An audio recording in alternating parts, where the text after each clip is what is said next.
Ya, halo, assalamualaikum. Waalaikumsalam. Ya, dengan Ibu siapa di mana? Dari Ibu Ukiah dari Medan. Ibu Ukiah di Medan. Ya, silakan Ibu pertanyaannya. Assalamualaikum Ustaz. Waalaikumsalam warahmatullahi wabarakatuh. Saya nanya Ustaz, anak saya itu kan punya emas yang sudah sampai nisabnya. Ya. Jadi dia itu tiap tahun mengeluarkan zakat. Jadi pada tahun ini zakat emas saya itu dipinjam adiknya untuk modal. Jadi dia masih wajib mengeluarkan zakat apa enggak Ustaz? Yang kedua Ustaz, ini masalah vaksin ini macam mana hukumnya Ustaz? Kita bisa apa boleh disuntik vaksin itu? Ulangnya Ibu, mohon maaf. Ini masalah apa? Zakat tadi kan sudah selesai. Ini vaksin itu kita bisa menerima.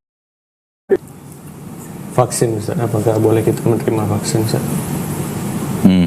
Berikan aja Ustaz, jazakallahu khairan. Assalamualaikum warahmatullahi wabarakatuh. Waalaikumsalam warahmatullahi wabarakatuh. Barakallahu fiik kepada saudari kita berasal dari Sumatera Utara, Kota Medan. Barakallahu fiik. Pertanyaan pertama tentang emas yang mencapai nisab dan mencapai 1 tahun, yang tadi dikeluarkan setiap tahun dikeluarkan, dan itu sudah benar walillahil hamd, karena memang setiap emas itu mencapai nisab dan berjalan 1 tahun, maka wajib untuk dikeluarkan zakatnya. Tidak sebagaimana pendapat sebagian orang bahwa kalau emas itu sudah dikeluarkan zakatnya, 1 kali mengeluarkan zakat maka selama-lamanya tidak perlu lagi dikeluarkan zakatnya karena sudah pernah. Tidak sama sekali. Selagi emas itu dan berjalan 1 tahun tidak pernah berkurang, maka setiap tahun wajib dikeluarkan zakatnya. Maka pelaksanaannya itu sudah benar walillahil hamd. Ya. Kemudian kalau ditanyakan emas itu kemudian dipinjam oleh saudaranya, oleh adiknya sebagaimana yang tadi dikatakan, kemudian emas tersebut akhirnya gara-gara dipinjam akhirnya berkurang daripada nisab, maka tidak dikeluarkan zakatnya. Harta kita yang merupakan piutang pada orang lain itu tidak dianggap harta yang wajib dizakatkan, kecuali apabila orang yang meminjam dari kita emas tersebut, ketika dia meminjam dari kita, kondisinya adalah kondisi orang yang memang siap untuk mengembalikan kapan pun kita minta.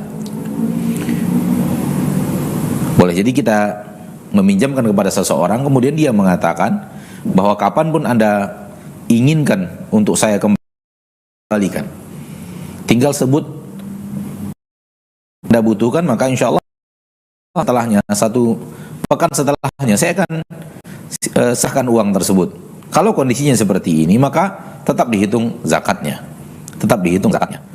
Namun kalau memang dipinjam oleh seseorang untuk kepentingan dia, untuk kebutuhan dia, untuk hajat dia, kemudian dia tidak bisa mengembalikan dengan kondisi yang tadi, karena memang kondisinya adalah orang yang membutuhkan uang tersebut, seperti yang tadi Ibu tanyakan bahwa digunakan untuk modal, sehingga tidak mungkin bisa dengan mudah terkumpul lagi untuk dipinjam, untuk dikembalikan.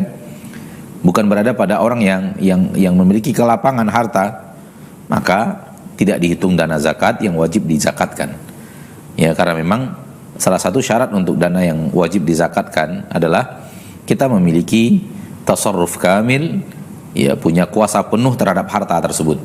Sementara harta kita yang ada pada orang lain, kita tidak memiliki tasarruf al-kamil pada harta tersebut, tidak memiliki kemampuan untuk menguasai harta tersebut.